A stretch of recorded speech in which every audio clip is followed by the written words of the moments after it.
our love. This is the female solution. Join me, Naima Latif, every morning, 7 a.m. to 9 a.m. Central Standard Time, as we bring you stimulating discussions about the issues affecting our lives. If you're listening online at www.blogtalkradio.com/the-female-solution, press the blue button that says follow and get our daily topics every morning directly to your email and your smartphone. Hi, I'm Naima Latif, executive producer of the Female Solution radio show.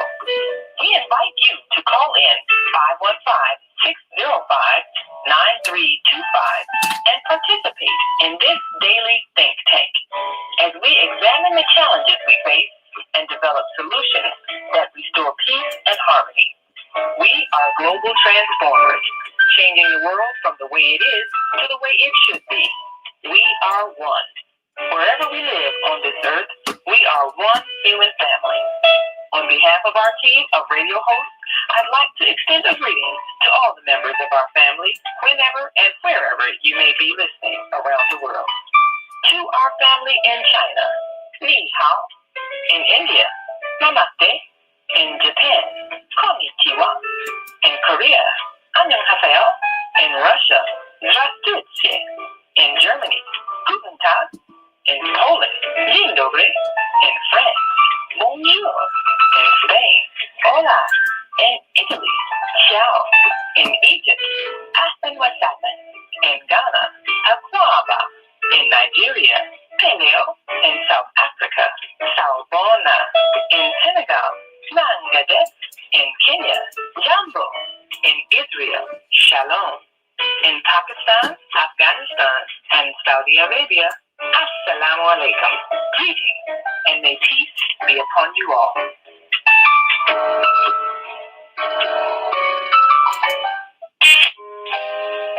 We have an opportunity to transform the whole global society in the next 50 years. 50 years from now, the earth will be populated by a new generation of adults, many of whom are yet unborn. Our mission is to nurture them in childhood with love, guidance, and protection, and to raise them in healthy, happy families. If we impart values of compassion, generosity, and respect for fellow human beings in the next generation of children, they will create a world where people can live together in peace. This is our goal. Be a part of the transformation. Get your copy of the book, The Female Solution. Go to www.naimalatif.com. That's www.naimalatif.com.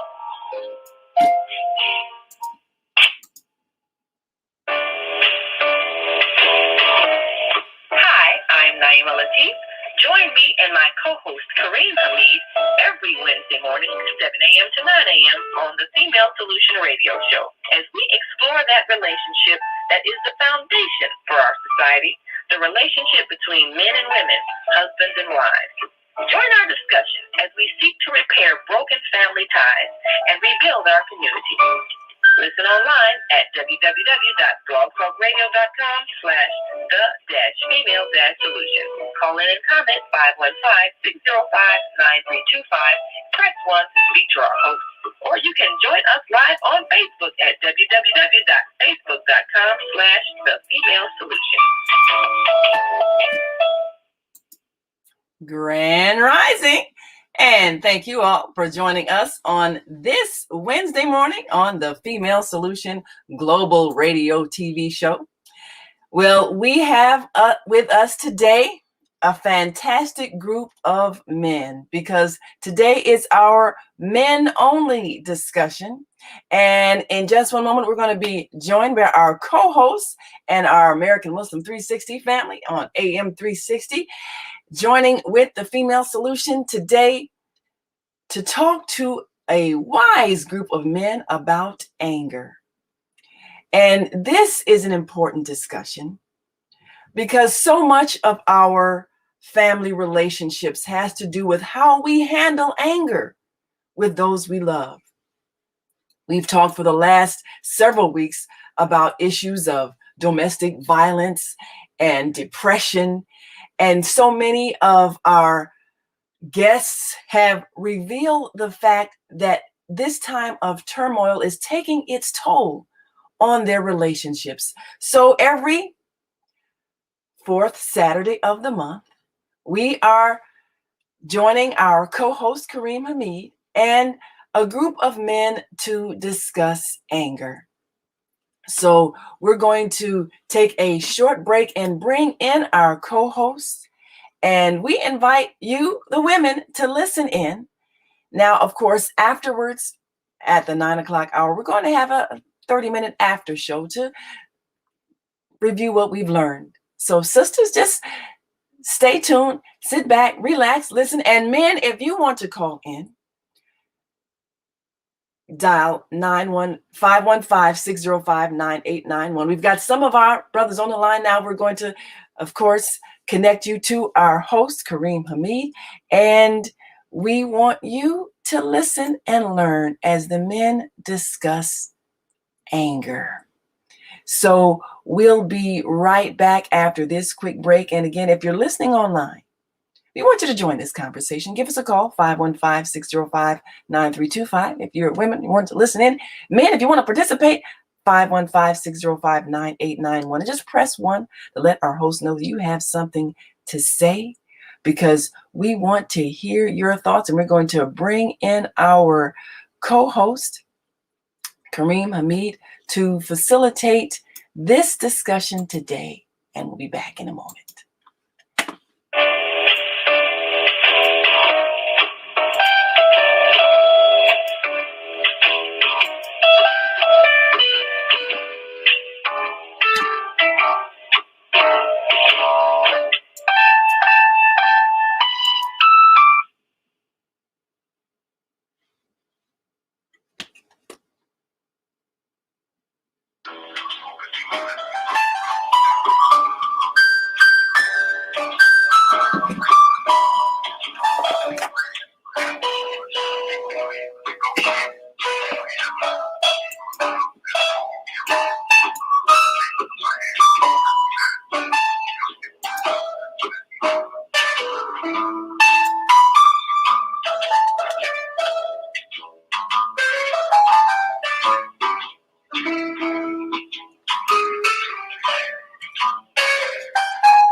He lives here in St.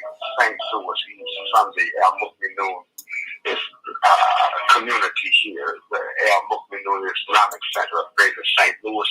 He was scheduled to take part in the presentation this morning. We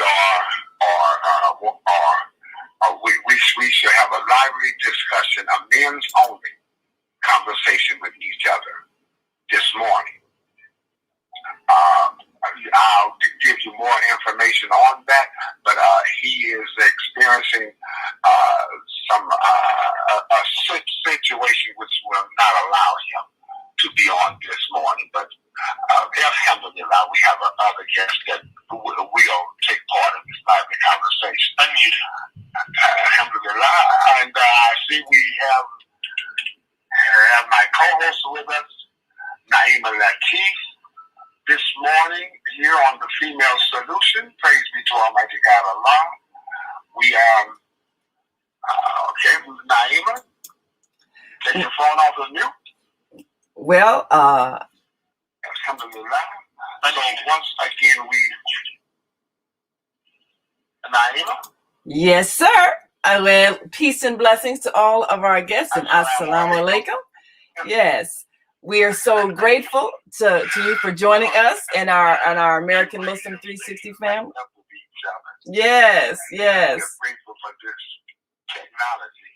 Yes, we are. And grand rising and assalamu alaikum and peace be upon all you all who are listening in.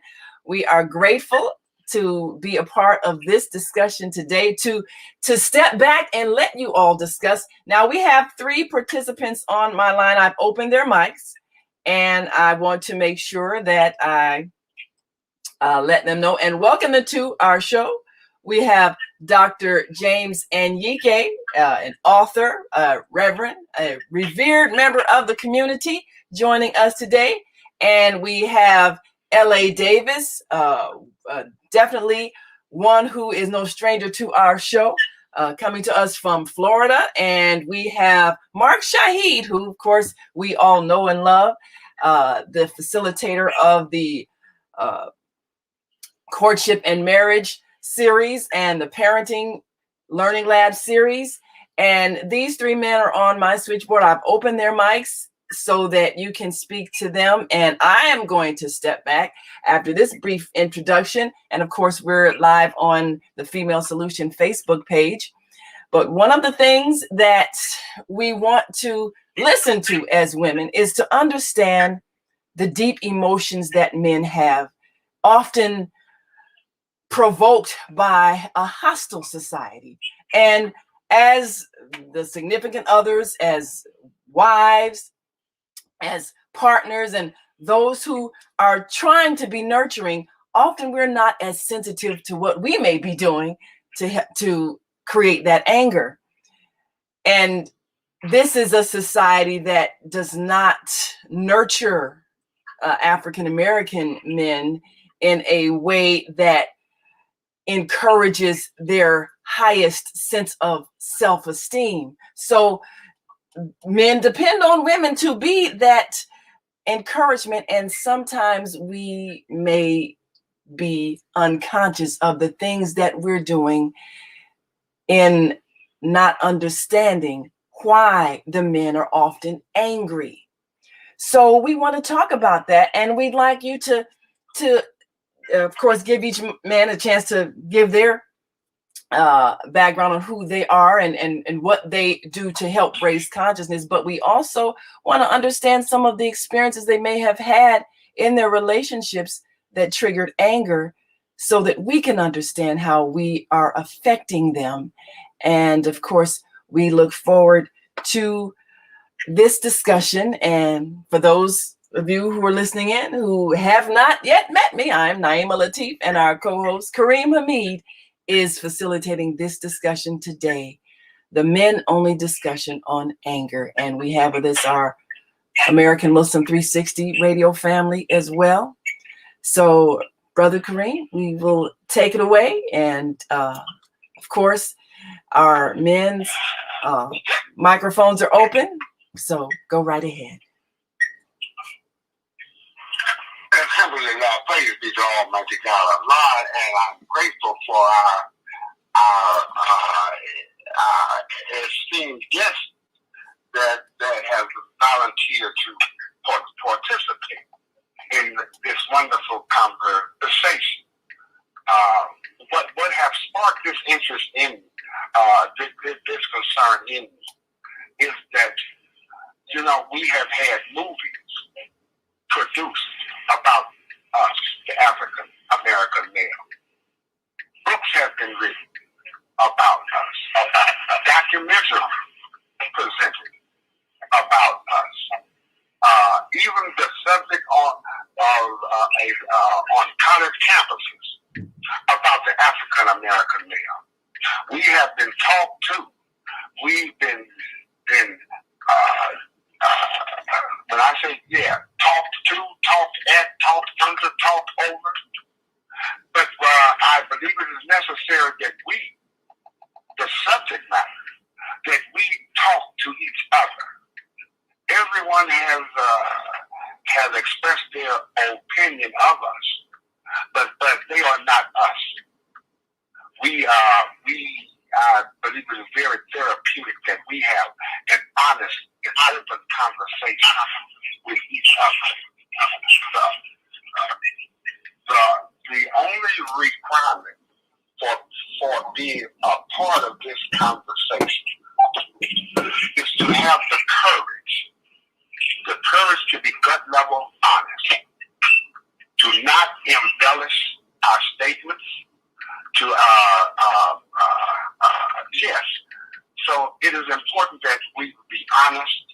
not try to somewhat save face. You know, I've heard it said you can save your face and lose your bottom, you know, and lose your bottom. So I believe that it is important, since we have been a subject matter that has been written about, movies made, and everything, that we, the subject matter, the African American male, that we have an honest and open conversation with each other about ourselves and all that is connected to us and comes with that. Now, prior to us opening up the lines, my statements will be brief, but I want to truly set this stage properly. You know, let us leave our Afro male proclivities. Check that at the door. Check that at the door. Our desire to be a dominant, please curtail that. I know our nature, but we need to curtail that in relationship with each other. With each other. I want to share something with you.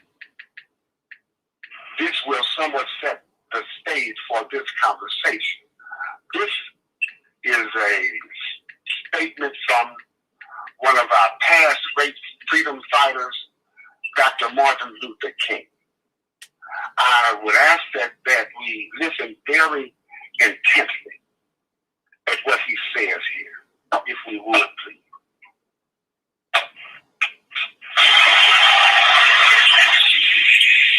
Don't let anybody take your manhood. Be proud of our heritage. As somebody said earlier tonight, we don't have anything to be ashamed of. Somebody told a lie one day. They couched in language. They made everything black, ugly, and evil. Look in your dictionary and see the synonyms of the word black. It's always something degrading and low and sinister. Look at the word white. It's always something pure.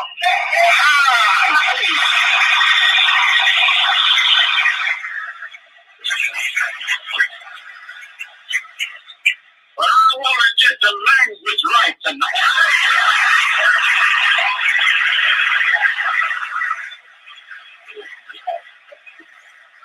I want to get the language so right that everybody here will call. Yes, I'm black. I'm proud of it. I'm black and do it.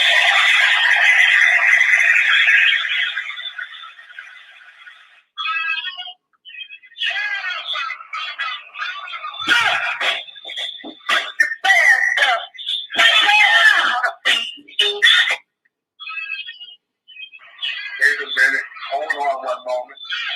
Not what I wanted. Let me see if I can find it. Okay. Wait a minute. Hold on, please. Not what I wanted. I come here tonight and plead with you. Believe in yourself and believe that you're somebody. As I said to a group last night, nobody else can do this for us. No document can do this for us. No Lincolnian Emancipation Proclamation can do this for us. No Jeffersonian or Johnsonian Civil Rights Bill can do this for us. If the Negro is to be free, he must move down into the inner resources of his own soul and sign with a pen and ink of self-assertive manhood his own emancipation.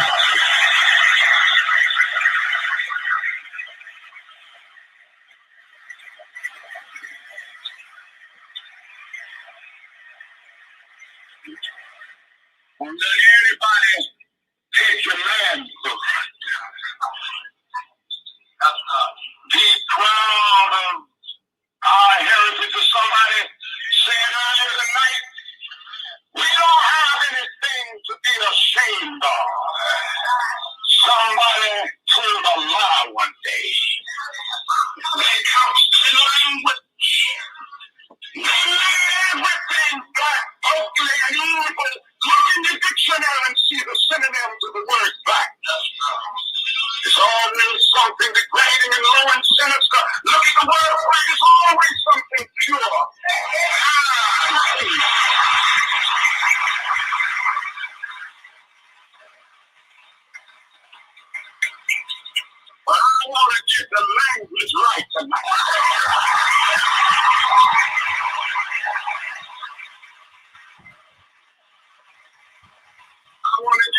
language so right that everybody here will cry.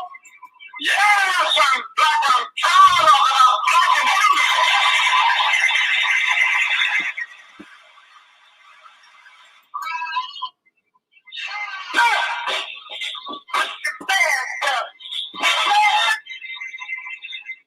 Okay, and we are back.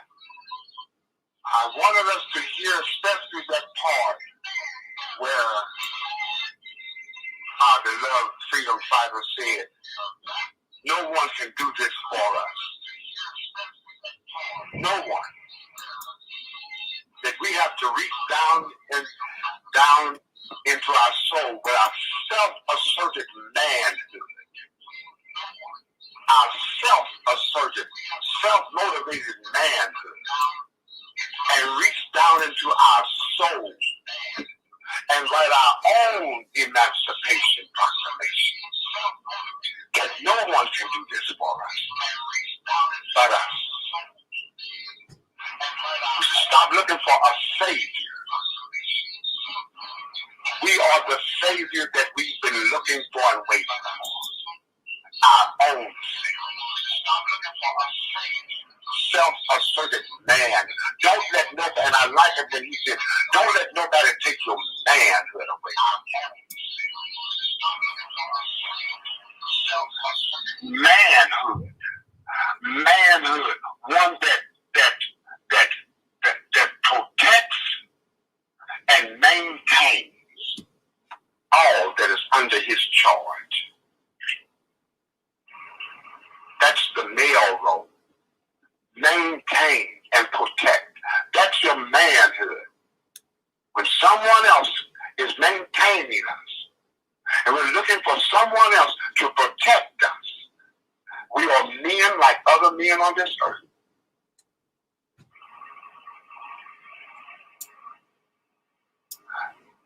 So that manhood has to be defined. Manhood is not to be a brutal, violent brute. That is not a statement of manhood. That's the statement of a savage and an animal. Manhood is not equated with unfeeling, being cold-hearted with no emotion, no mercy. That is how the perception that the powers that he has given concerning manhood. That man is sensitive. Man is a sensitive, emotional, feeling creature. And we feel a sense. A sense of inherent.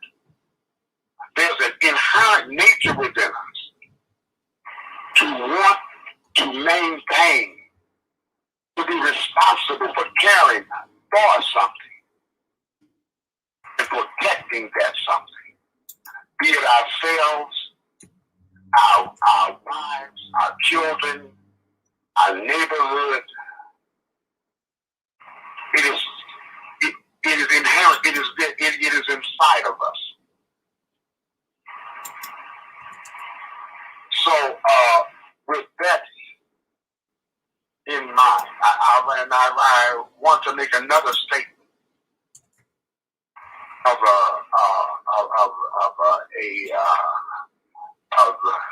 words that have tried to identify this environment that we're in. We hear the term Western civilization. Western civilization. In the word civilization, the first thing you hear is civil. Civil. You cannot have a civilization unless there is civil behavior. Civil behavior. How one treats his or herself and how one treats other people. Civil behavior. Civilized behavior. Now you have a civilization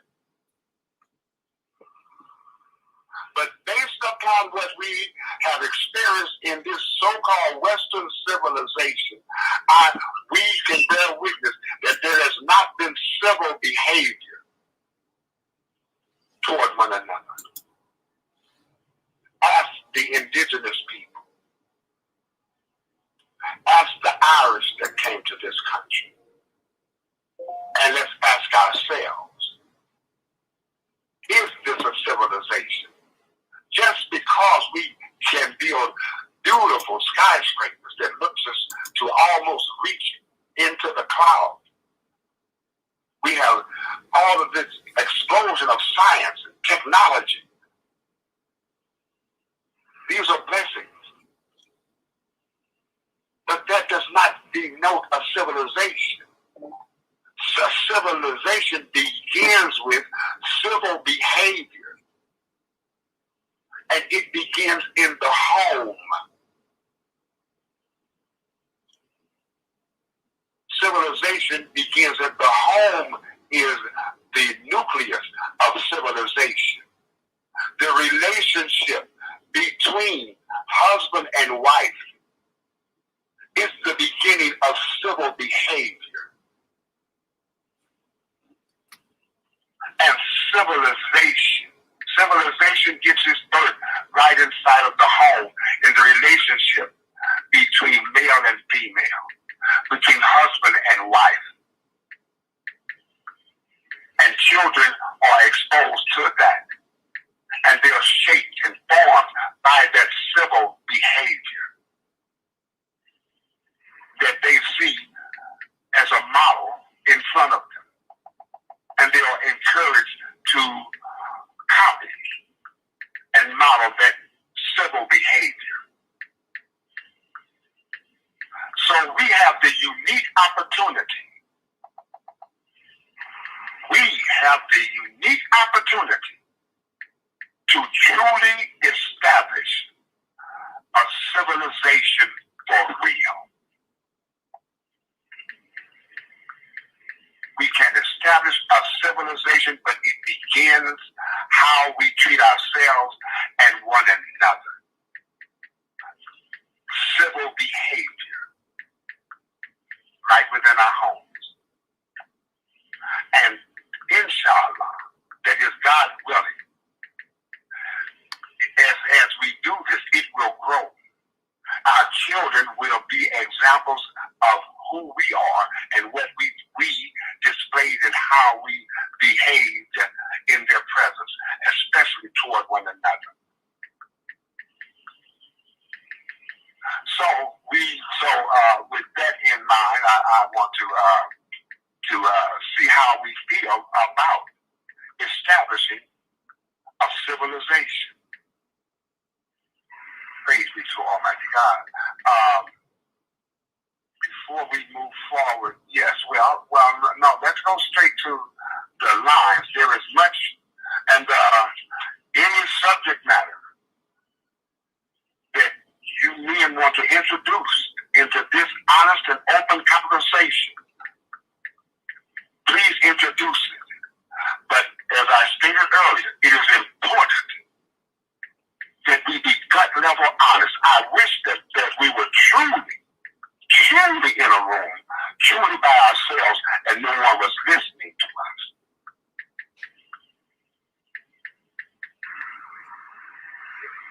And we're not concerned about how someone else will feel or think about us based upon what we say. That we be honest. I want to begin this here with how we were formed.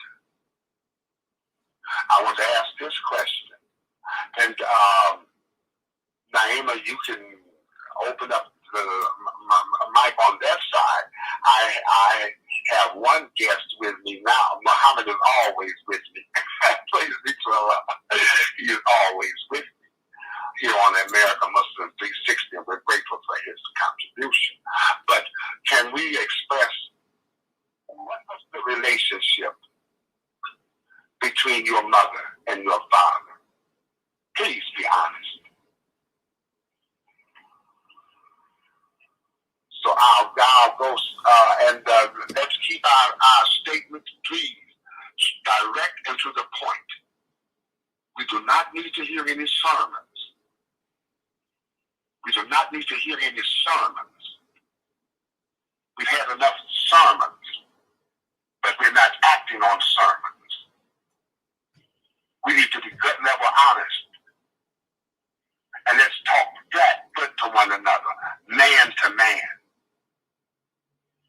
and not embellish. And try to show how heavy we are and all of that. That's out. That heaviness, we're still on the bottom rung. I'm just saying. Let's talk man to man. Okay, I'm going to open up the lines of Muhammad here. Please, Muhammad, take a few moments. I know there's much you would like to say, but we want to give others on the other studio board a time to express themselves. What was the relationship? What was displayed before you between your mother and your father? Assalamu alaikum. Peace be unto you, Muhammad.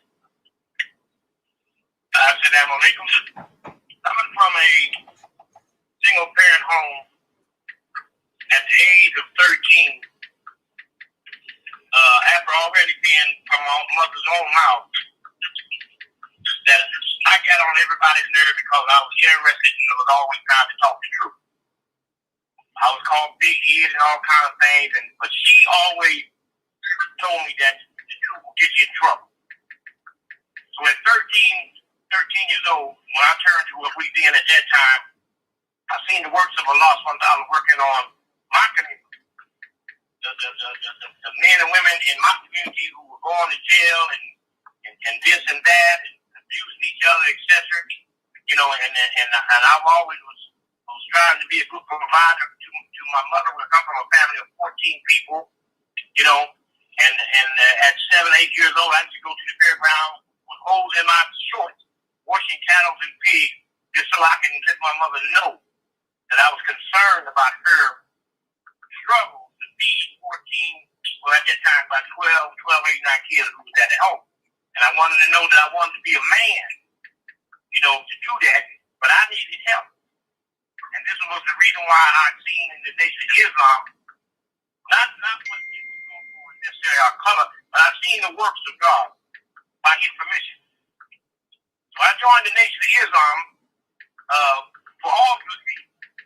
My color, my identifier, but mainly because I seen Allah help our people here in the United States of America better than any other community I had seen. When my mother seen me made that move, she was so upset. You know, that she done everything in her motherly power to try to get me to turn back on what I considered that God was showing me a clear way. She even threw my clothes out on the street. But anyway, fast forwarding, I told her this makes a man of me. This will make a man of me if I do what this man is telling us about how to be a man and our responsibility to the family, which I was already doing. But I could do it with dignity. So at the Thank you, Muhammad. Yeah, I'm going to say one more thing. It's all right. Yes, sir. Please, we have others on that I truly want them to be able to express themselves, please. I will. So when my mother's dying bed, she told me, she said, you keep on being Muhammad. And that was the greatest relationship I ever had with my mother. After all those years of struggling with her, been worried about me getting hurt being a black man, etc. But on her dying bed, he told me. Thank you, Muhammad. I'm expressing to you guys time restraints. Thank you, my brothers, for sharing. Okay, I want to call on Dr. James and Yiki on your studio board, Naima, if you would, please. Dr. James and Yiki, if he would, a brief introduction, and may he share with us, inshallah.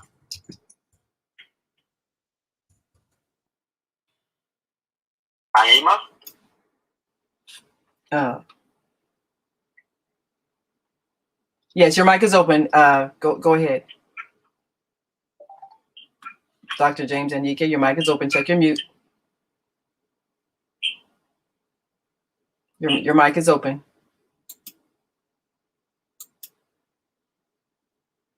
Go ahead. Your mic is open. Check your mute.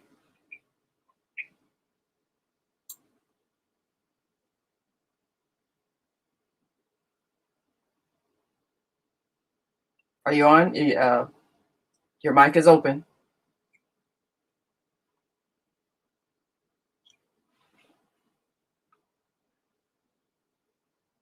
Can you hear me now?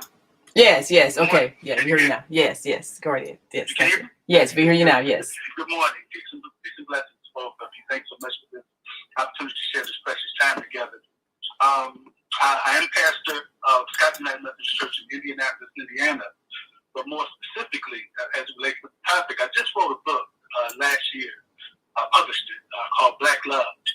And the purpose of this book and the other writings that I've done more recently deal with healing and developing relationships through shared values based on what I call systematic agapism, which means Black love. So to get to the heart of the matter, two things about why we are angry, and then the other thing of manhood.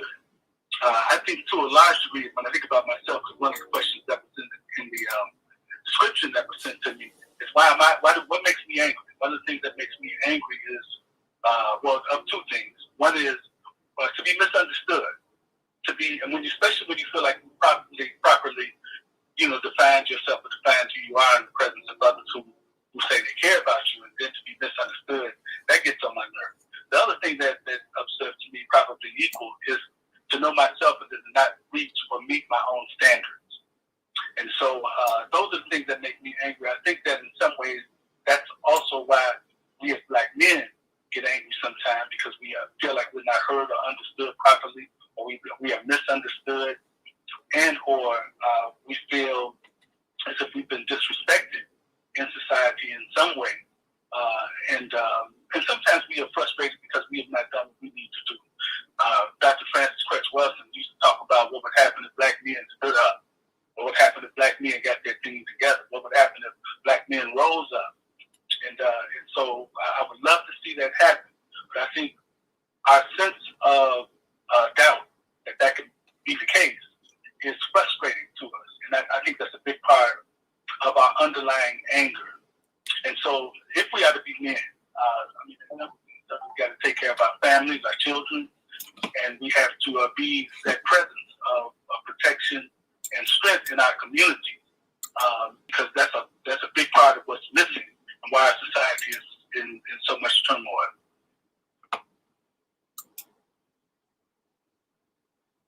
Thank you, my brother.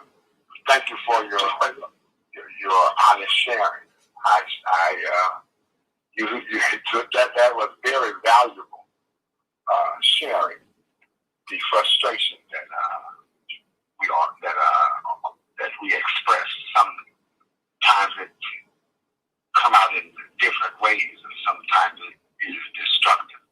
But to be able to say it out loud, I think is very, very therapeutic. And to hear it out loud. Thank you, my beloved Dr. Andy. Praise be to the Almighty God for you. Okay, Naima, I want to call on my beloved brother Mark Shaheed. I'm so looking forward to hearing from him. He's on your studio board. If he would give a brief introduction of himself and being shared in the commentary of the subject matter that we are discussing this morning. His call dropped. I'm going to try to get him back and send him over to you. Okay, if you could move forward and get another guest, if you would, please. And let me check on. Is L.A. Reed with us? And I think LA's call dropped as well. Yes, I'm going to try to get both of them back. I think they're. Yes, we're going to see if we can get both of them back.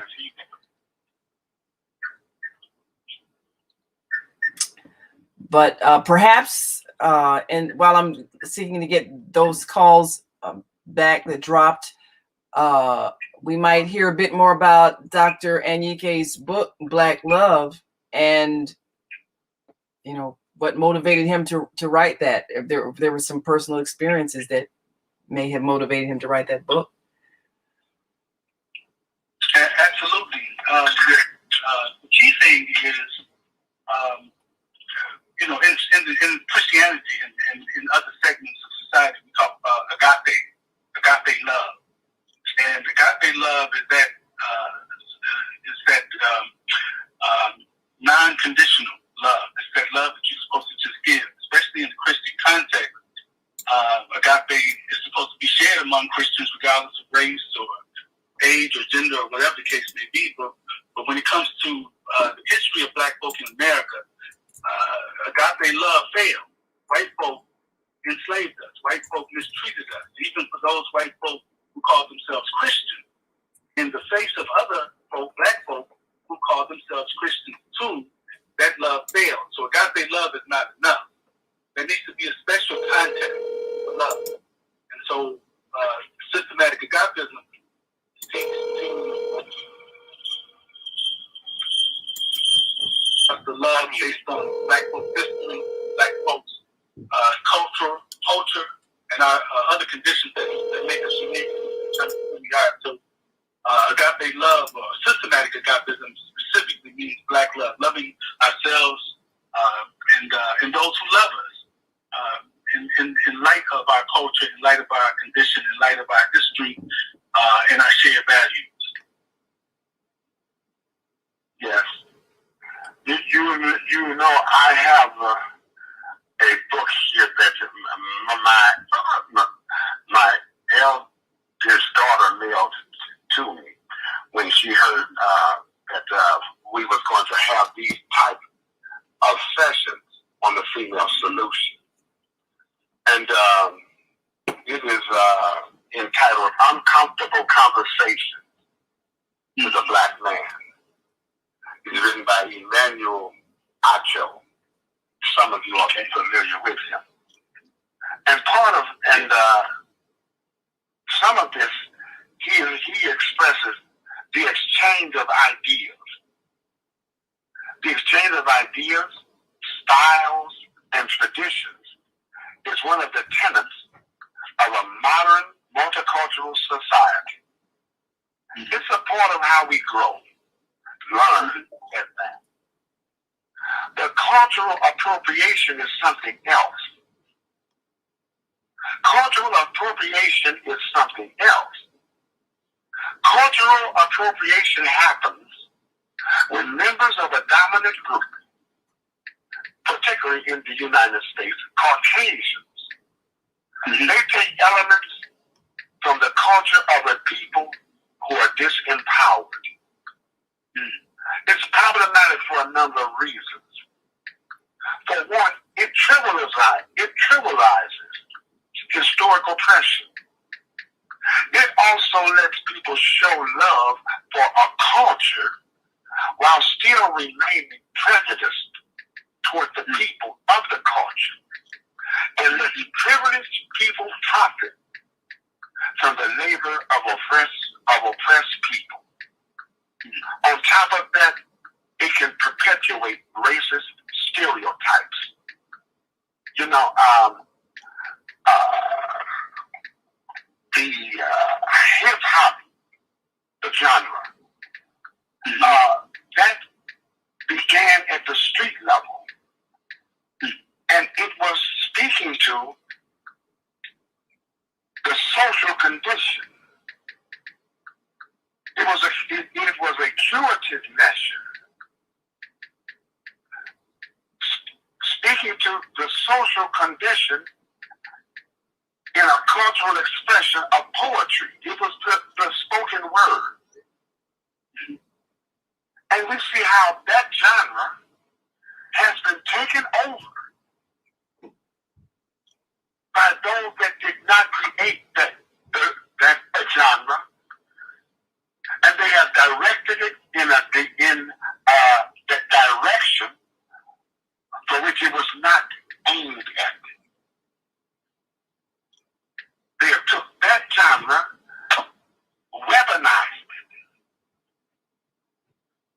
and pointed it back at us. This is some of the frustrations that I feel. You know, is this what we're seeing, what is shaping our youth? Is this art imitating life, or is this life imitating the art?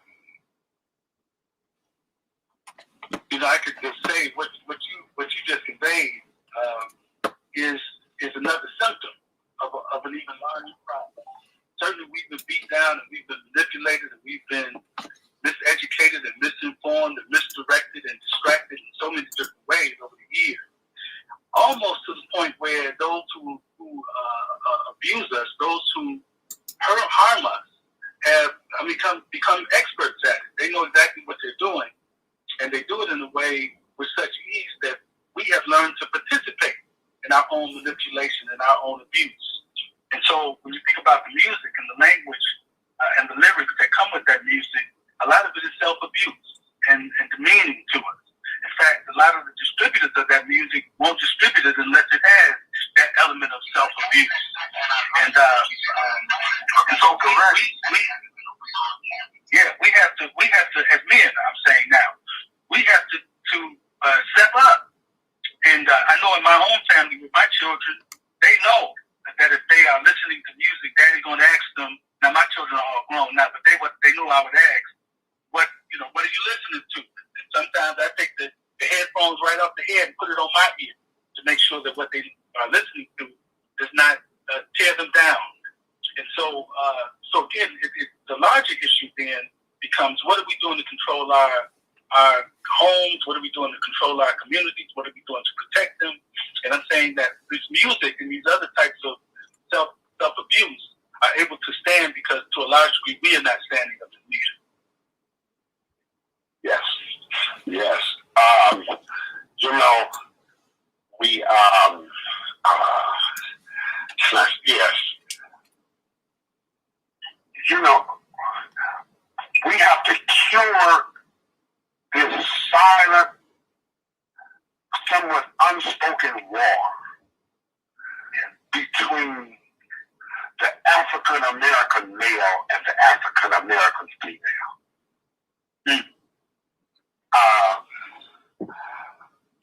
How can there's have been a tension placed between us, and we're finding it hard to work as one unit. Yes, sir. As one unit, to have the best condition in our homes and the best nurturing of our children.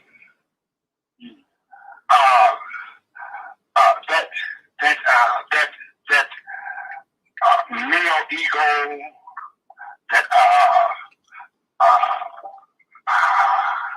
what's that? Yeah, women's liberation, and here we have subtly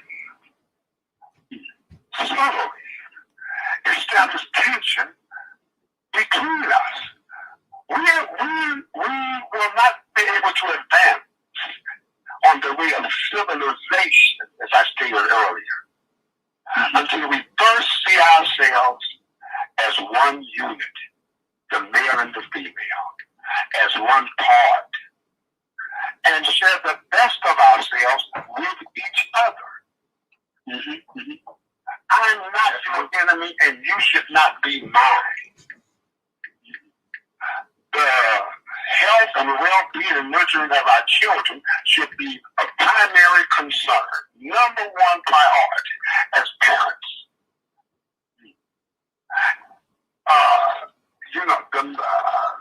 And let me say this: how we think, our reference of thinking have come from a foreign entity. We were shaped and molded in a unique condition called slavery. If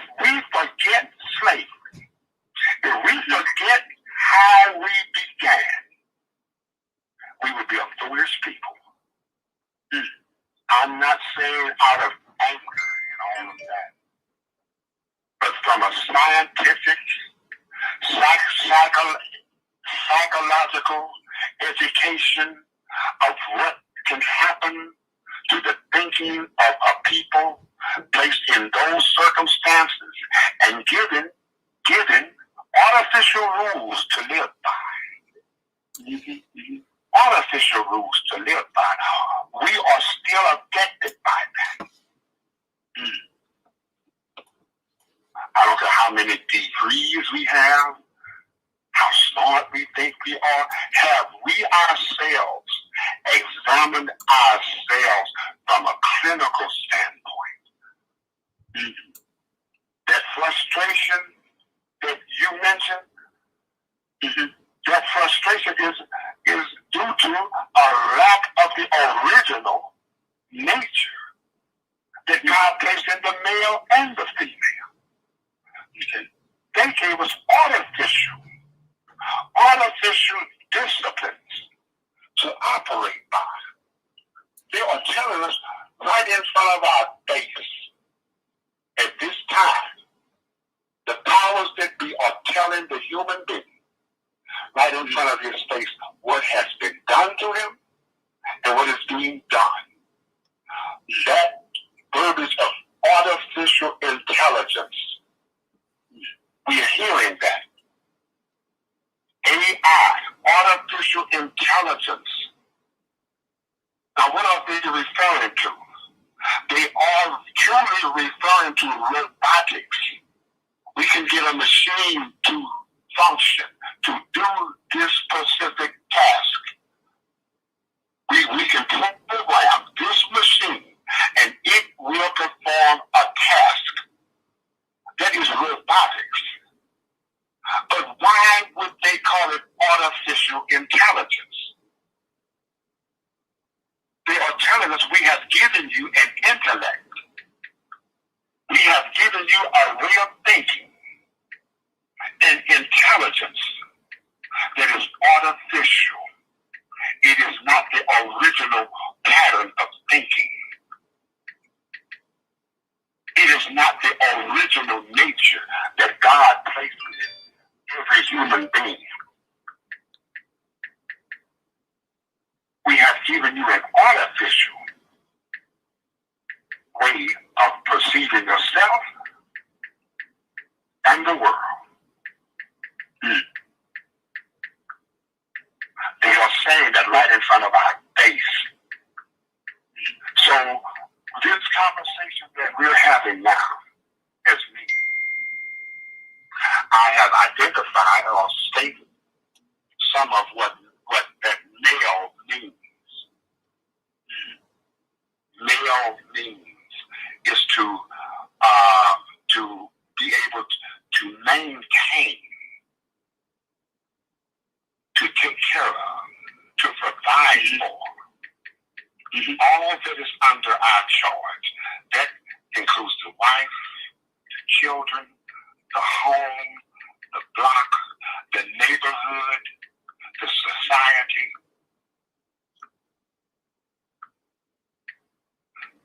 But we've been thinking, well, they ain't going to let you do that. Who is that they? You know, Dr. Yeah, Martin Luther King had another quote that I think should be quoted more often than it is, and that is, if a man can ride your back unless you bend. and to a large degree, we say bend out of our own selfish interest. We want what makes us feel good. I'm talking about black men again. What makes us look good. We're almost like children in some ways, you know.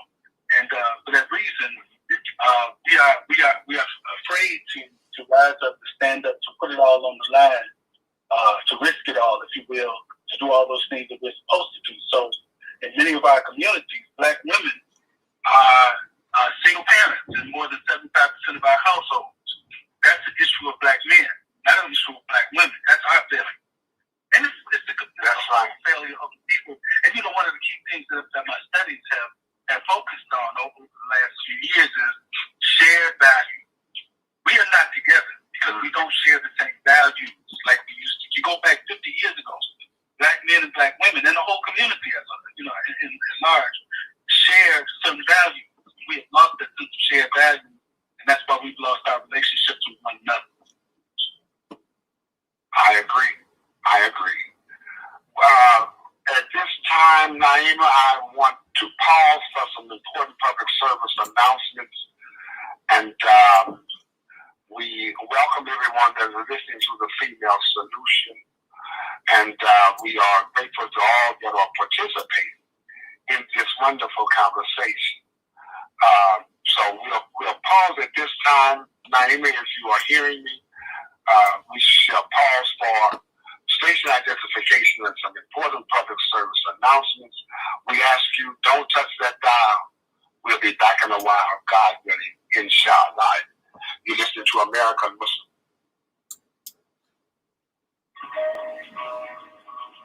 Everything you need, what your body needs, is found in nature. So Tucson Essentials.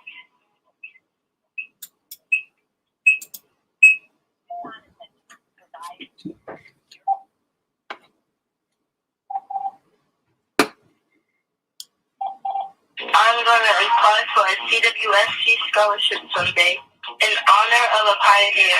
I pray I grew up to be a leader, a strong woman, courageous with no fear. Until someday, the best nutritional supplements on the planet. They're non-GMO and sustainably produced.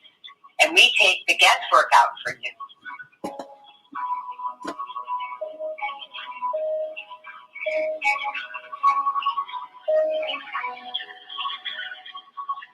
Let Tucson Essentials help you take control of your health today.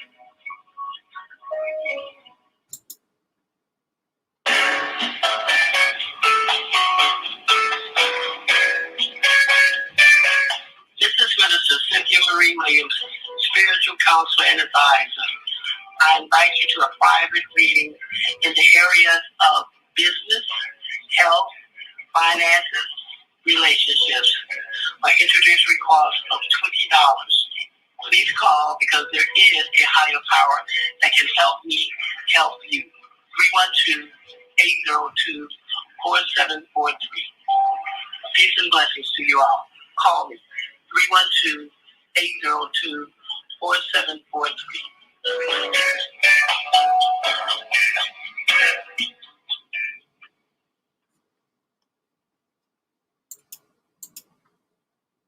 Oh man, God sent the monthly sun bill today. This sunlight is really expensive, especially during this season. I'll probably have to work overtime to pay it. Well, you better pay it on time. We don't want the sun to go out and we're sitting up here all day in the dark. Wouldn't it be terrible if God charged us for sunlight? Well, thank God, the light and heat from the sun is free. So why are we paying such high bills for the energy we use in our home? Because we don't know how to use solar energy, the free energy from the sun. You can convert your regular home to a solar energy home and save tremendously on your electric bill. Take a look at your electric bill. Would you like to reduce or possibly even eliminate that cost altogether? Let one of our solar consultants show you how. Call today, 312-849-3456, and schedule a free consultation. That's 312-849-3456.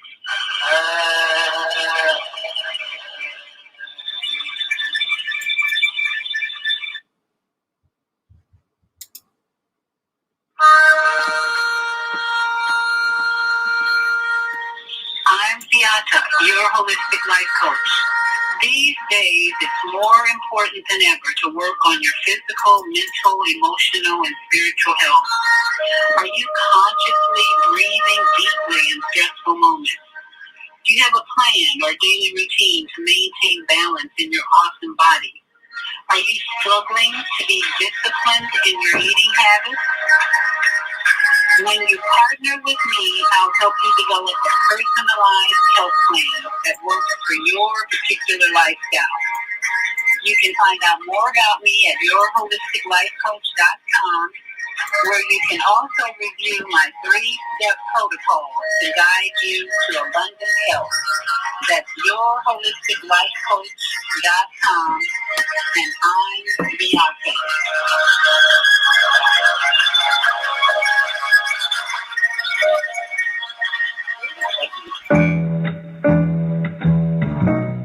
The Female Solution Global Radio TV Show invites you to an invigorating conversation with our team of hosts Monday through Friday, 7 a.m. to 9 a.m. Central Time. Start your week with Monday Morning Mindfulness with Zelda Speaks. Tuesdays, Self-Cell Care with Jody Susan.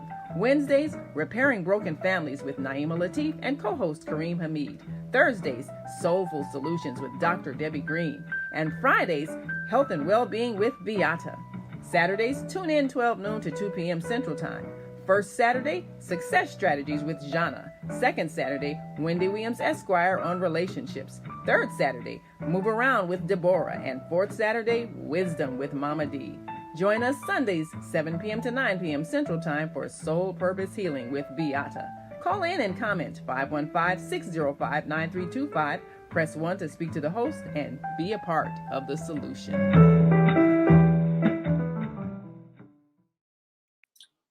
And we are back. And we are.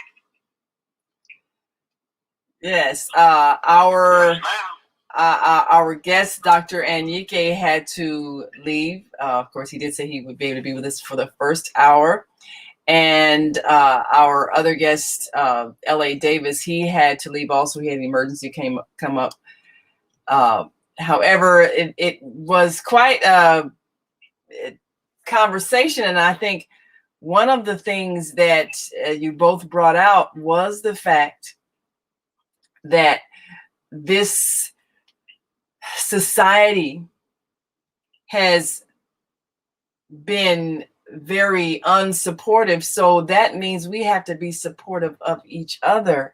And as you pointed out, there's this unspoken war going on. You know, a lot of people blame slavery, but we were functioning before enslavement, and we made some errors that caused us to end up in slavery, and we have to face that. And I think that's perhaps something that is difficult yet painful for us to do as a people, is to take responsibility for creating the conditions that caused us to end up in the condition we ended up in, because that still exists. So perhaps for this second hour, do you have others that have on your line that would like to speak? Okay, let me invite the males that are on the AM 360 studio board. You can be a part of this conversation.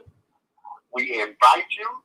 The only prerequisite is that you be honest. That you be honest.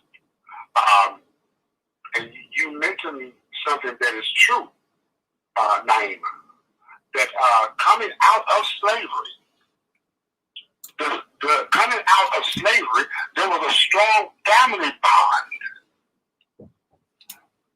Members of the family that have been sold to other states, separated from the family nucleus, and sold into other states like Mississippi or New Orleans, wherever. Upon emancipation, those family members would seek out each other. Many of them walked for miles to go and retrieve their family member. Marriage was very important. The family was very important coming up out of slavery. So something has happened between slavery and now. Our families were stronger. We may not have had great wealth and all of that, but families worked as a unit for the health of the family. Now, this is not everyone, but that was the prevailing circumstance. So we have a comment. Now we move into materialism. We have a comment on Facebook. We have a comment on Facebook on that. Darva Watkins. Darva Watkins on Facebook said, she quotes, "He who finds a wife finds a good thing and obtains favor from the Lord." And she says, men are not to find a lover, girlfriend, baby mama, sex partner, whore, or prostitute, or a child, or another man. So that was her statement that she said. She said men were created to provide and protect. Well, so I guess the question is, what happened in that transition from what you're speaking of, our intense desire to pull our families together after the enslavement experience? What happened in the breakdown over these last few generations? I know the first question you asked was, what was the relationship between your parents? We've had about 3 generations of fatherless homes and men who just didn't know what a family looked like in a healthy sense. So how do we fix that? Because right now, the generation right now, many of the stats are 70% of children are growing up in single parent, often female headed households. And the healthy respect for women is gone. So how do we fix that? First off, a doctor that spoke, praise be to God for his contribution, he mentioned something that was very important. Shared values. Shared values. To marry someone, and there is not an honest expression of your value system, of a way of behavior, a way of thinking, that which you hold sacred. Shared values. Well, some men look at a female and he looks at her from a strictly physical vision. Strictly physical. You will marry her based upon her physicality. There's no idea of the inner content. Also, women. See, this cuts both ways. No one sex is at fault. We have to all recalibrate our standards. Recalibrate our standards and our judgment system of how we judge a thing. It's not just on males, females. And look, oh, he's cute. Oh, yeah, he's so handsome. Okay, he's driving this. He's driving that. Material. An outer expression. The outer covering. Without having a clue that the greater life is the content of that person. Their character. Are they trustworthy? Do we share the same values? Now, if some woman can twerk, you know what I'm saying? Look at how the female have been reduced to twerking. That is the movement of a dog in sex. And the male has been and the male has been reduced to where he has no more pride for himself. He don't walk around with his behind. What happened? How did we get here? We got here. I have an idea that we were taken off course by this explosion of material accumulation. We had a sense of morality. We had a sense of right and wrong. If someone was identified as a thief, we avoided that person. If the scene of a what we would call a fallen woman. Sometimes the elderly women would get with her and talk to her. Come here, baby. Let me talk to you. Let me straighten some things out here. So, when they just moving from an agrarian economy, where it takes the whole family to operate a farm, to grow food, that was a group effort. When the industrialization came, mass produce, and the idea of commercialism, make a commercial, create a desire within the population to want this thing. And unless you possess this thing, you are out of the norm. And the human beings started racing toward the accumulation of things that is tied to their human worth. The human worth is you cannot buy human worth. It is an internal working. It is internal. It is your moral nature. It is your character. I will not fall down to the level of the open liar and not feel no remorse from that. So we, not just us, the human beings started running at material accumulation and left their soul behind. Well, we've got a caller that wants to.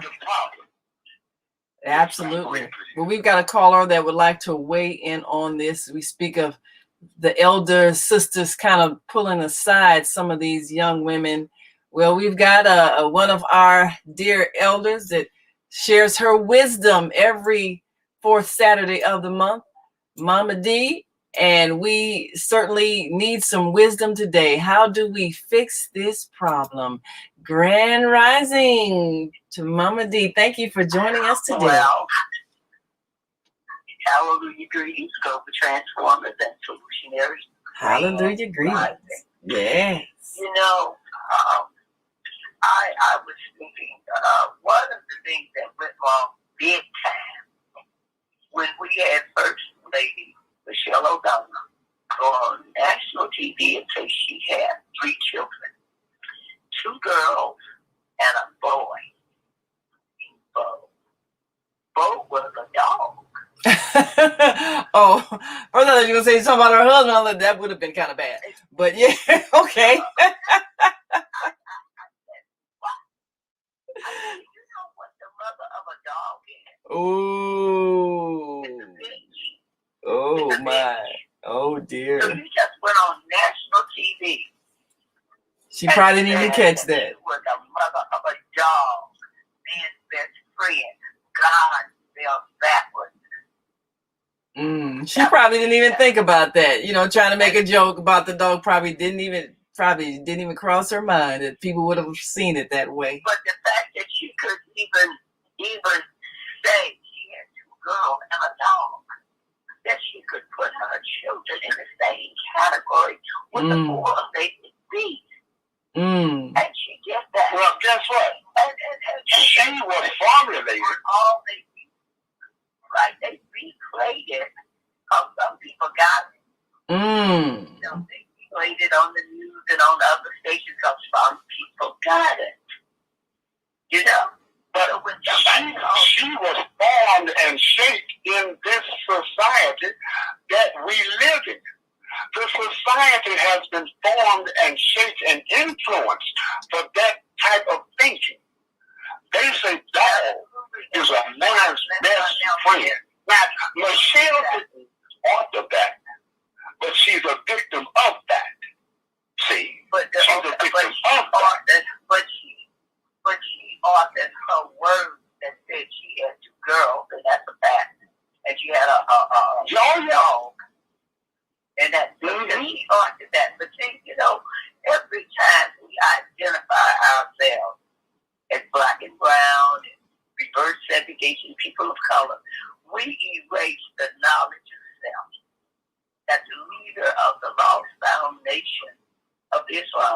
Muhammad wanted us to know. And Carter G. Woodson said, if a race has no history, if it has no worthwhile tradition, it becomes a negligible factor in the thought of the world and stands in danger of being exterminated. And Reverend Dr. Martin King said, we got to get the language straight. We got to get the language straight.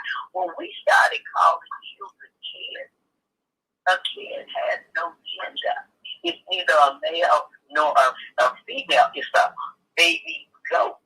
So spiritually speaking, just that K word removes the identity of male and female, because teachers used to come into the classroom and they would say, good morning, boys and girls. But then when that language changed, there was no boys and girls anymore.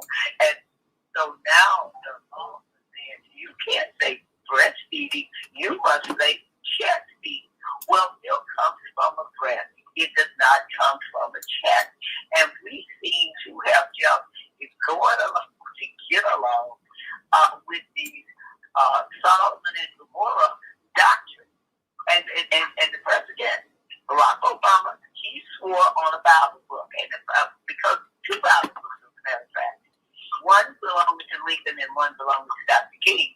So those were old Bible books, and they had the Ten Commandments. And the Ten Commandments said, honor your mother and your father.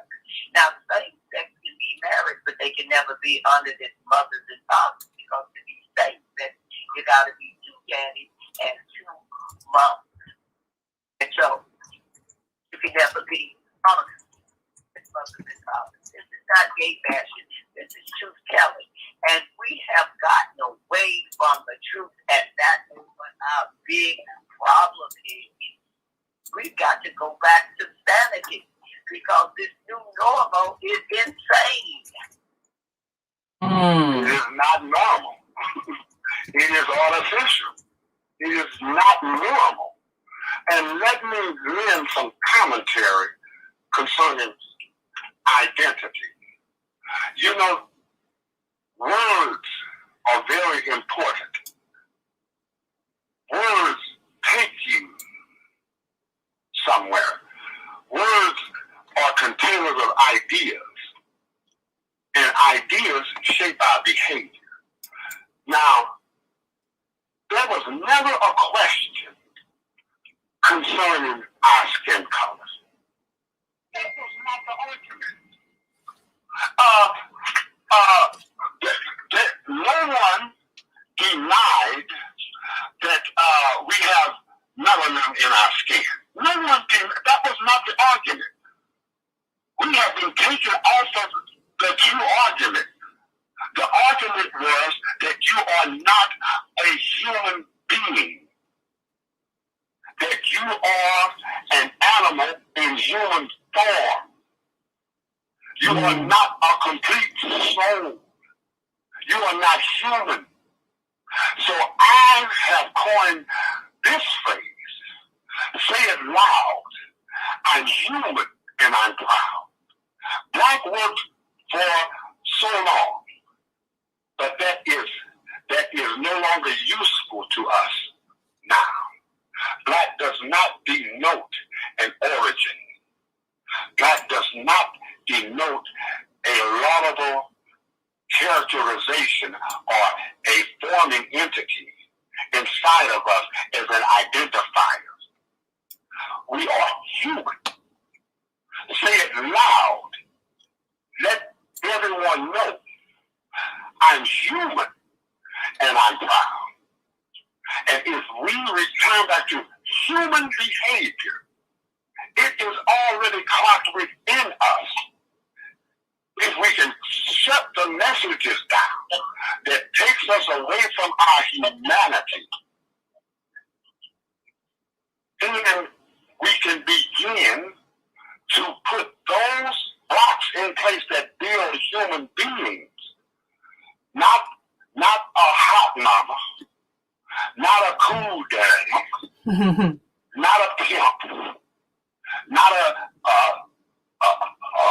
dot. I have gone to Walmart and I'm glad you all have seen it. And grandmothers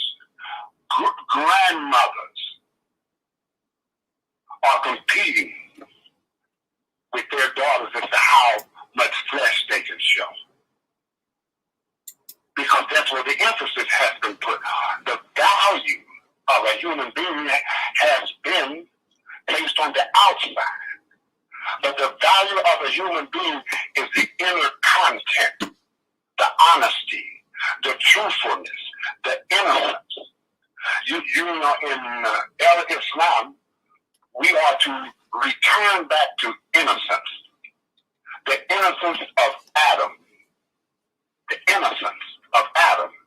And I was thinking this morning, I said, now, I hear that language, and in a lot of cases, we think innocence means naivety,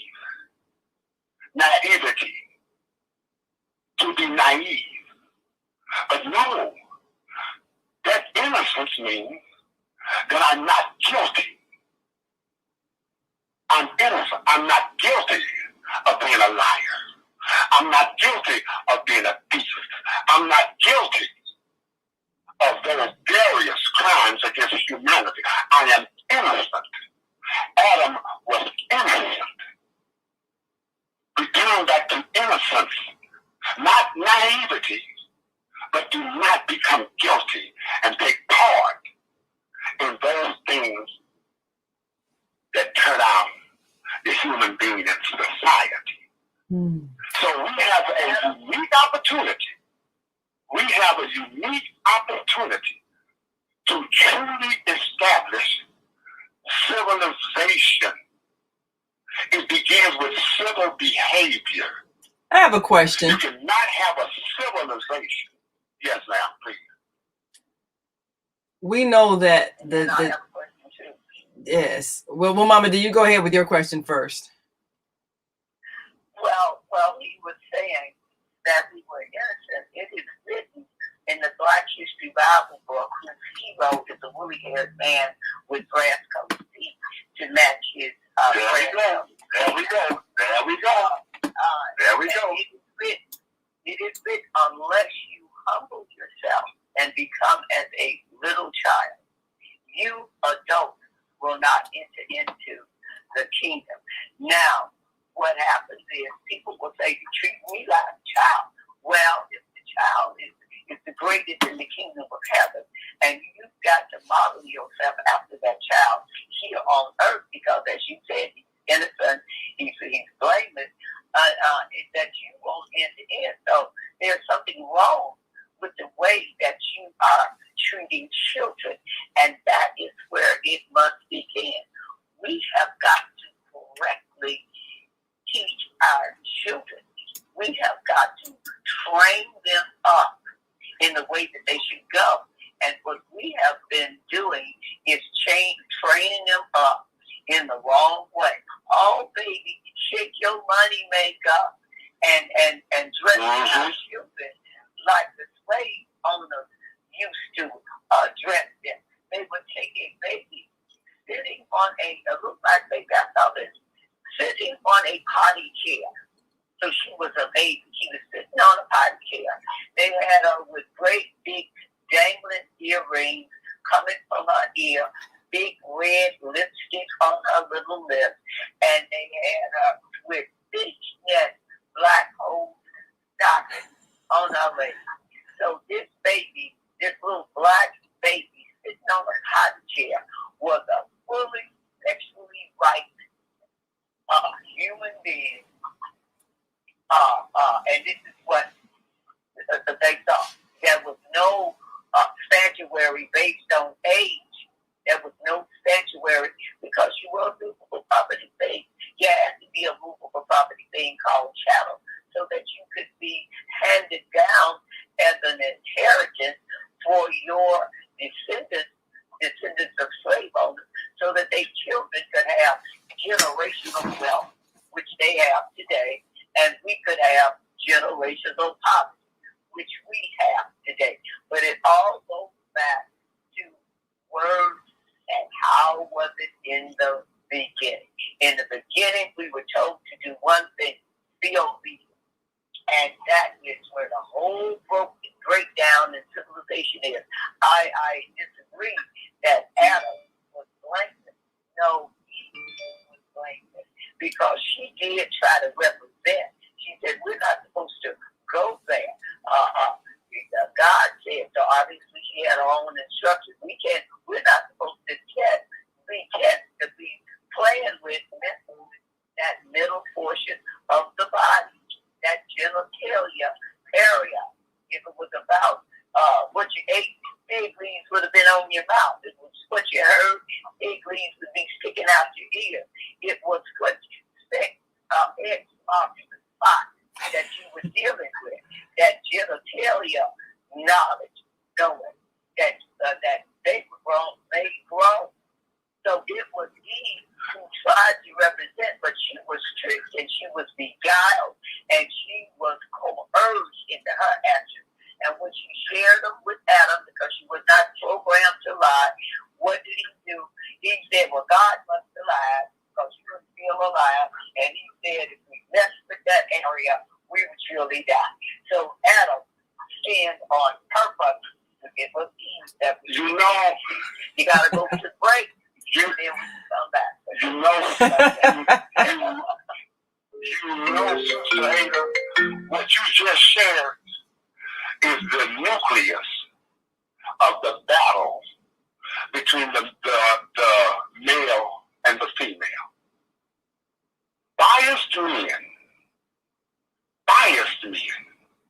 that had something against the female. I don't know whether it was jealousy or whatever. I can guarantee you, they wrote that.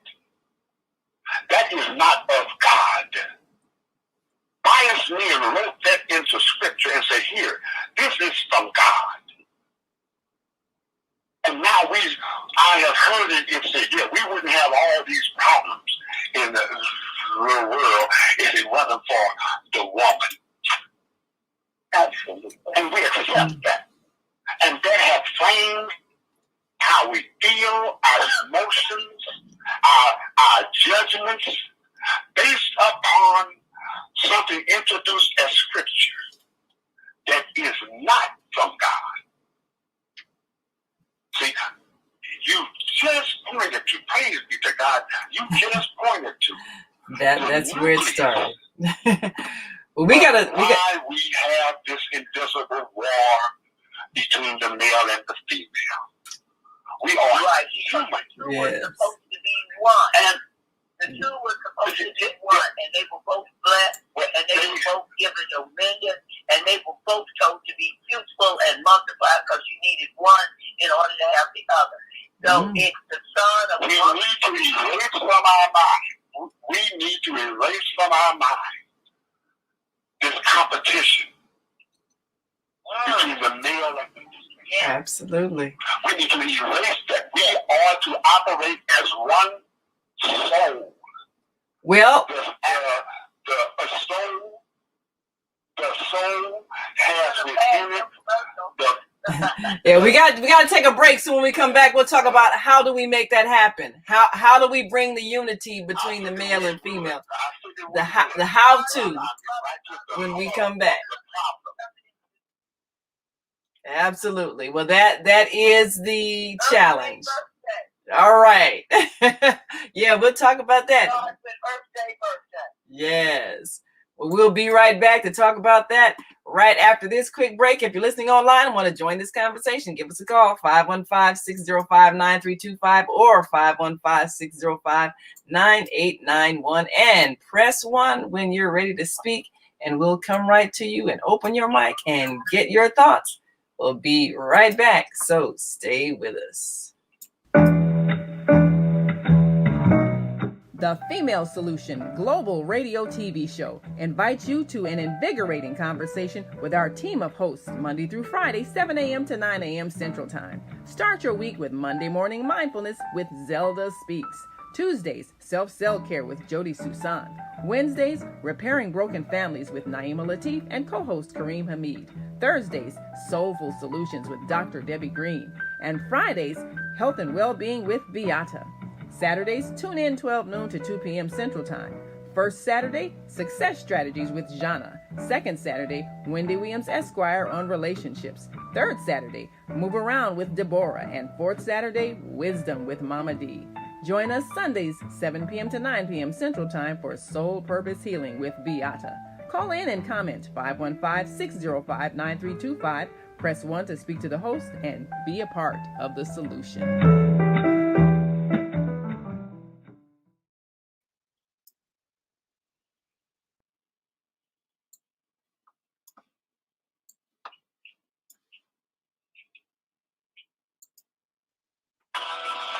Do you worry about finances, family, health, job, relationships? Are you in pain? Do you feel stuck? If you answered yes to any of these questions, help is available. Don't worry, you're not alone. It's part of the human process. You only feel this way because you haven't mastered the voices in your head. No hype, just down to earth, solid, workable tools and techniques that you can practice daily. It's really food for the soul. Whether you want to learn how not to worry about anything, reverse type 2 diabetes, publish a book, promote your product or service, or just make extra money. To take advantage of the deal of the day, go to zeldaspeaks.com or call 312-409-6619. Mention promo code The Female Solution and get free shipping. That's zeldaspeaks.com or 312-409-6619. Stop worrying today. Visit zeldaspeaks.com. Tune in to Global Solutions with Dr. Debbie Green on Thursdays at 7 a.m. Central Standard Time and 8 a.m. Eastern Standard Time to hear great topics and stories on grief and turn it into victory. Join Dr. Debbie Green to listen to stories of triumph and learn how to overcome. You are not alone in your life, and there is hope in the darkest hour. This is your time to learn strategies and solutions to improve your life. It's your time. So join Dr. Debbie Green with Soulful Solutions and call in on Thursday at 7 a.m. Central Standard Time and 8 a.m. Eastern Standard Time at 515-605-9325 with comments and questions. Look to hear from you real soon.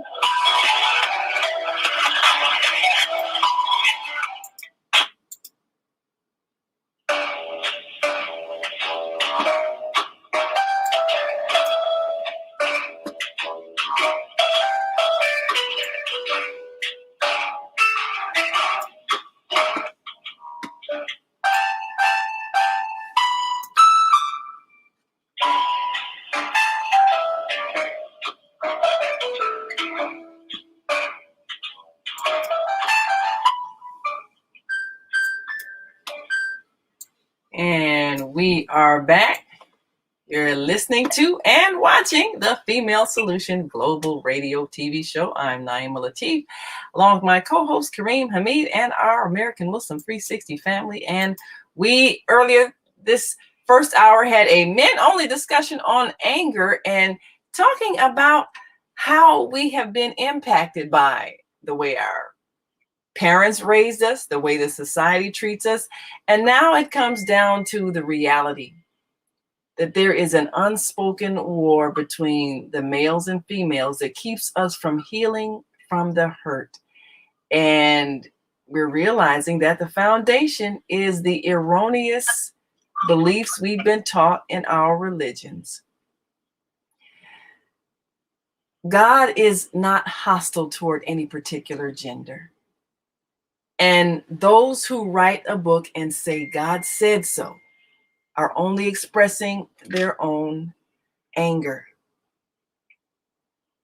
So if we're believing what we're told, that women are responsible for the fall of humanity, or that women are being punished for their sin by bringing forth children in pain, if we're believing that, then we're not fixing the problem, which is an underlying resentment and Why does it exist? When we were made, you can look at our bodies and see we were made to join together as one. That's what it takes to reproduce life. So why is there hostility, and why have we allowed it? I think Dr. James Anyike had quoted a quote from Dr. King: "Nobody can ride your back unless it's bent." Well, women, if we're talking about being oppressed and mistreated by men, why are our backs bent? Why have we for centuries allowed this? We had the opportunity to teach our children love and acceptance and empowerment. Why have we allowed this misteaching to be a part of what we continued on? So that's the question. Why can't we end this war between the sexes? Because we can't end any other problem we have until we fix this. How do we fix it? That is the problem. So we certainly have wise elders on to talk about that. So now one of the things I'm hoping to do, there's a book that I've read entitled Jesus, My Autobiography. And I'm looking to bring the author on. I've talked about this book every now and then. I'm looking to bring the author on. She's doing a retreat now in Sedona, but I really want to bring this book to the forefront because it in shocking ways exposes a lot of the untruths that are in the Bible and all the misogynistic, women-hating beliefs that have come into our religions. Words from Jesus explaining exactly what happened and what his life actually meant, which I think would dismantle a lot of the women-hating beliefs that we have. But then we have men who would not want to hear that because they're holding on to it. So, Brother Karriem, let me ask you this. What would happen if men let go of the idea of one gender being superior over another? What do men fear would happen if women were truly equal in all senses of the words, and every human being can develop themselves however their skills allow? What do men fear would happen if there were true equality, in your opinion? Well, first off, the man has been formed in an abnormal pattern of thinking, an abnormal value system. What do we think would happen? First, we have to correct both the male and the female at the same time. God didn't make two souls. He made one soul. The soul that is within the male is the same soul that is within the female. So we have to correct what has happened to our soul. Anytime you accept something as sacred, they say, here, this is from God, and you accept that. It enters your soul. You accept that with your soul, with your intellect and your soul. Then that forms you. That forms the society in which we live. I'm stating that men have lied by way of scripture to elevate themselves. To elevate and until we have the courage, we shouldn't be so cowards. We're afraid to upset the status quo. Afraid to say, wait a minute, hold it. Let's examine everything upon which we have established our lives. Everything. Because this system is not working for the human being. And it begins in scripture. But do we have the courage to do that? Or do we just want to go along to get along and accept that these things are from God? The Quran comes to state emphatically what is from God and what is not. That's one of its purposes. It is a criterion of judgment. But you know, Brother It's a Karriem, criterion of judgment.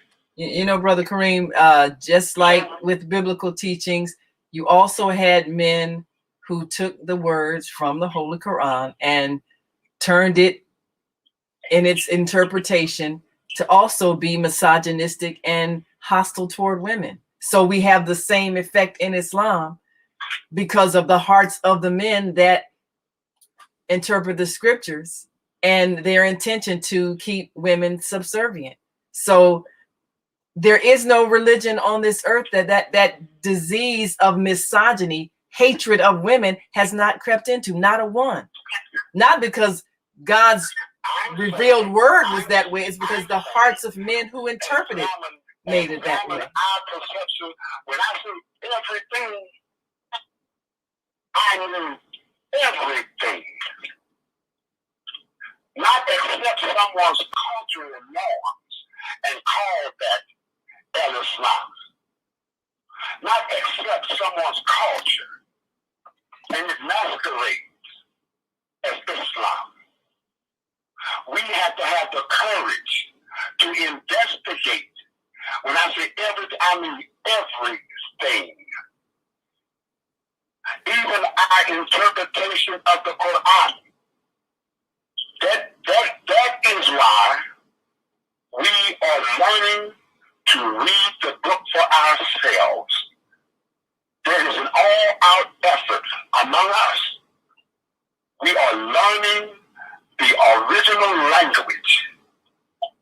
It is Arabic Fusha, the highest level of the Arabic language, and even Arabs they have to study that. They have to study that.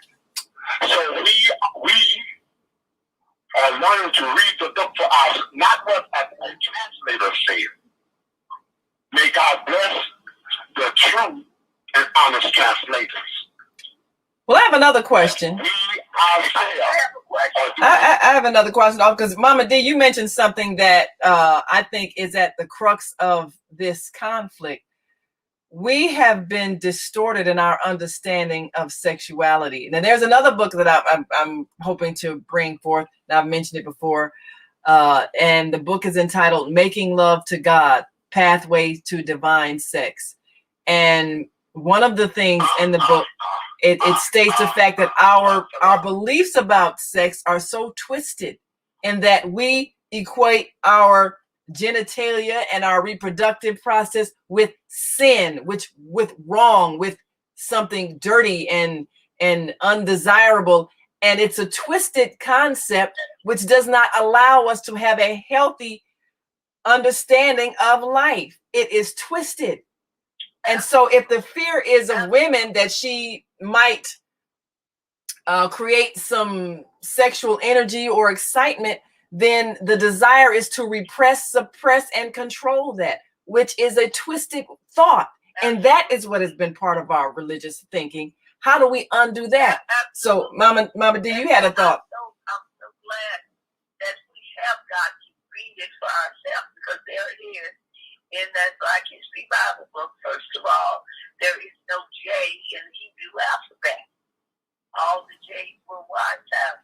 And it was to submit that to J number 6, that everybody, if there's this amnesia, this worldwide amnesia, when it comes to the day 6, when human beings were made.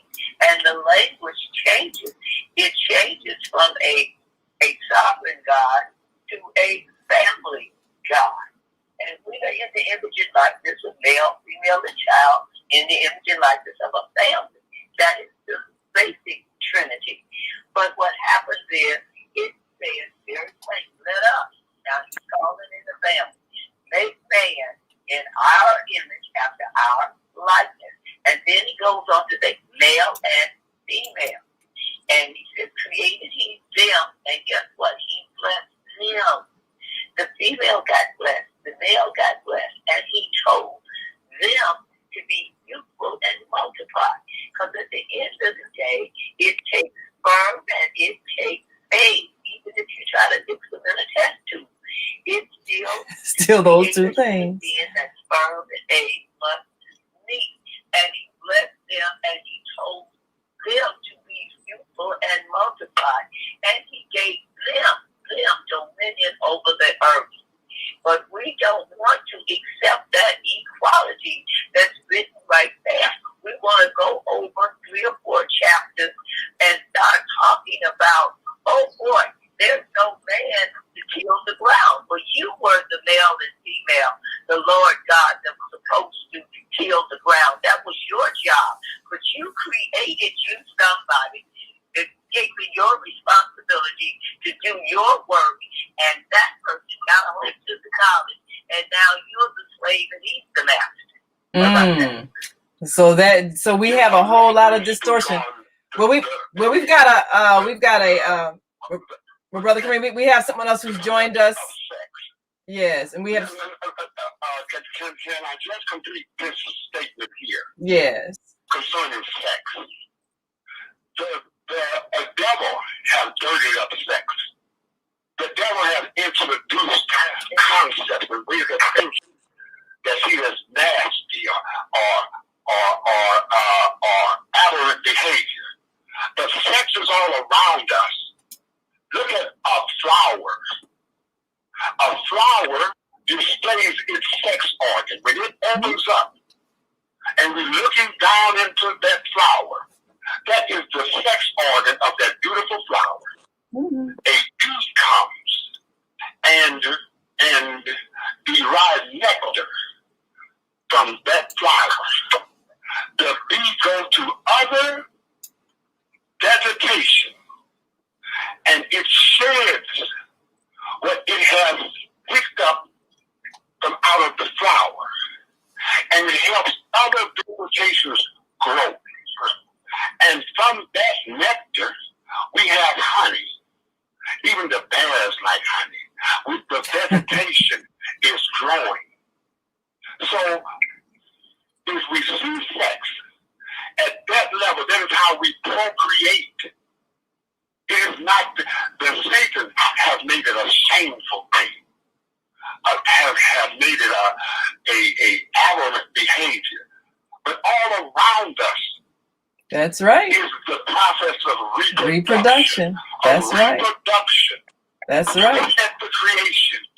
That's and right. get instruction from it. That's true. And no other species has twisted beliefs about reproduction except human beings. And that is something we have to look at ourselves. Why can't we see the beauty in it instead of creating something shameful? Well, we've got joining us our Friday host, our sister of the microphone, Viata Grand Rising. Thank you so much for being with us. We're having this follow-up conversation to our men-only discussion. And one of the things we're looking at is somehow we have this unspoken war between the sexes.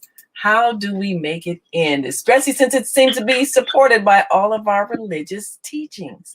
What is your thought on that, my sister? Grand Rising. Greetings to Mama D as well. I think that's who I heard speaking. Yes. Brother Karriem.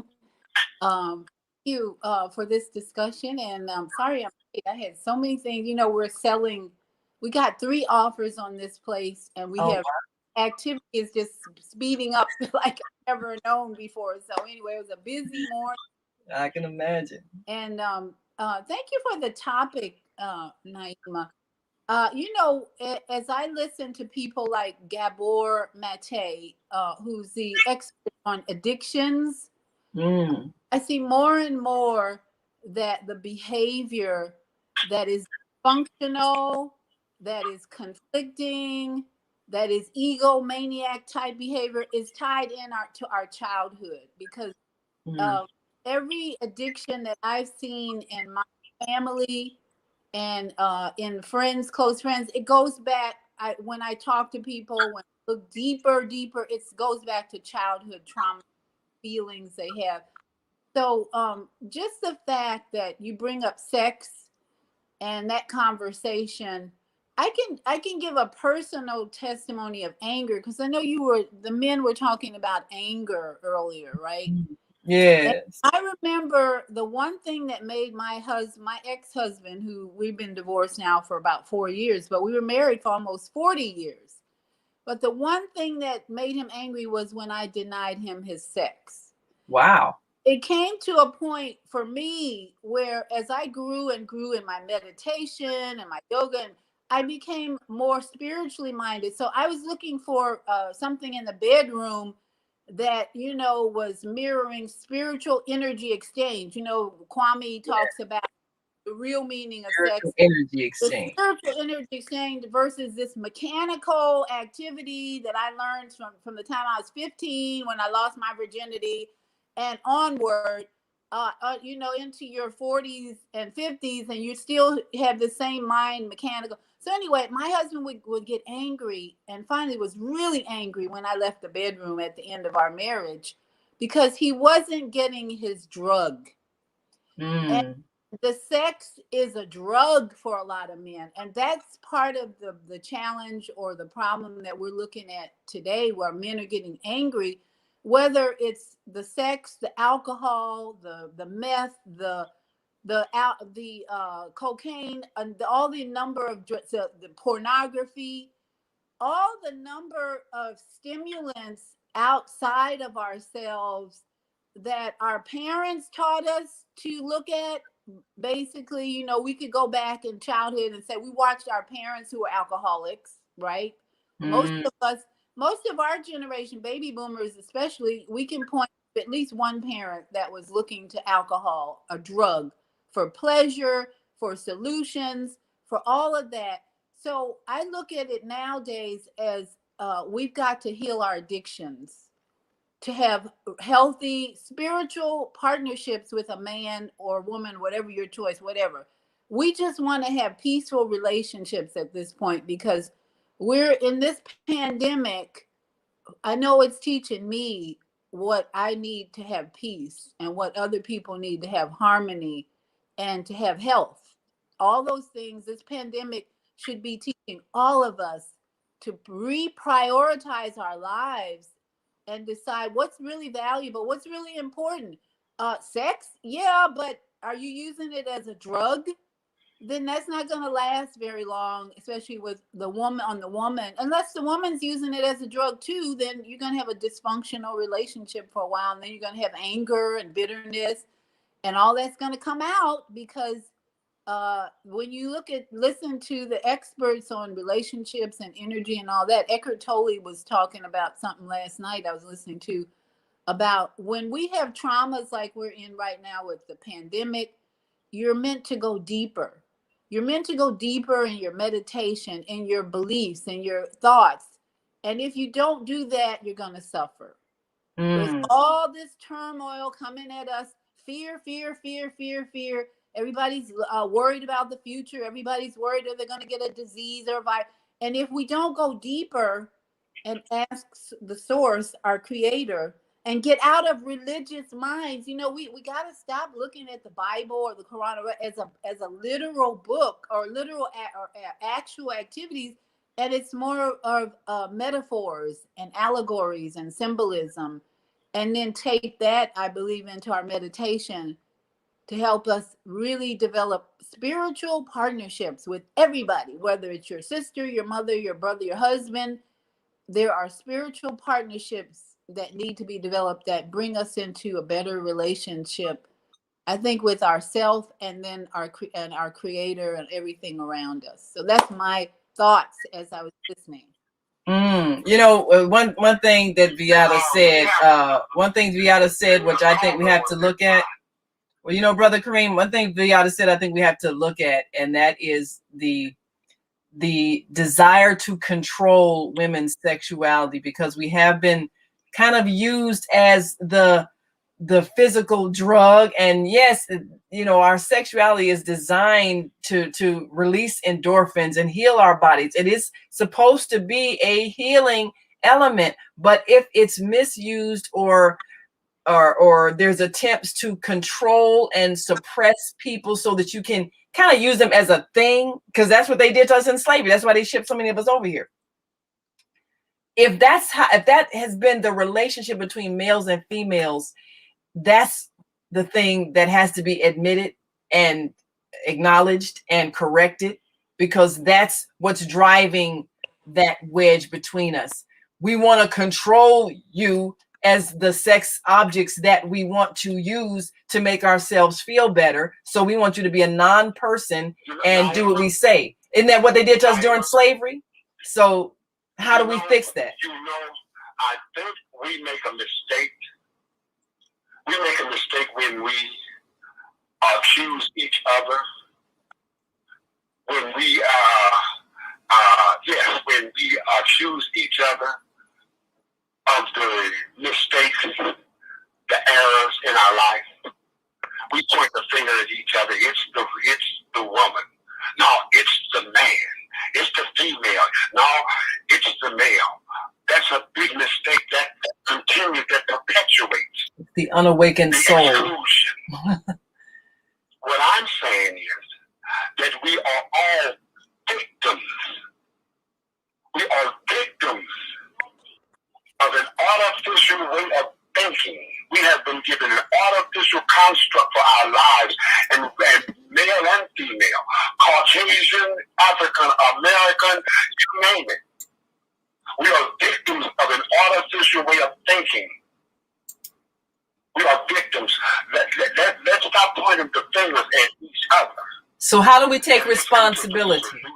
How do we take responsibility for changing our thought? Because you're right, it's neither male nor female. It is the unawakened, unenlightened soul, the misguided soul that keeps making these errors in thought. It's an error in thought. And no one makes you turn on the TV and receive that brainwashing. It's a choice. So how do we choose to focus on information that is empowering rather than deceptive? That is our responsibility to do. And that's ultimately the answer. So join with like-minded people. Get with like-minded people. And be committed to being civil to one another. Sounds like a plan. All right. Well, thank you. Thank you all. Thank you, Mama D. Thank you, Viata. And thank you to all who have listened in and joined in today. Thank you to Dr. and Yike and all of those who have been a part of this discussion. And we look forward to joining you tomorrow with Dr. Debbie and Soulful Solutions. And of course, come on back Friday for Health and Wellbeing with Viata.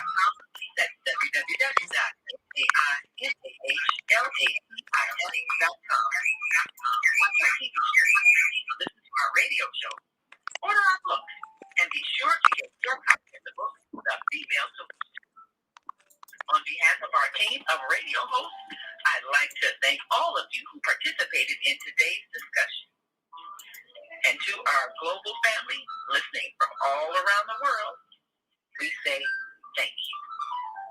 To our family in China, Sheshe, India, Zanyaman, Japan, Arigato, Korea, Kamsahamnida, Russia, Spasiba, Germany, Danke, Poland, Dziękuję, France, Merci, Spain, Gracias, Italy, Grazie, Egypt, Shukran, Ghana, Nagasi, Nigeria, Eshe, South Africa, Gabonga, Senegal, Geret, Kenya, Asante, Israel, Toda, Pakistan, Shukriya, Afghanistan, Tashakur, Saudi Arabia, Shukran. Assalamu alaikum wa rahmatullahi wa barakatuh. Thank you. And may peace be upon you and the mercy of God and God's blessings.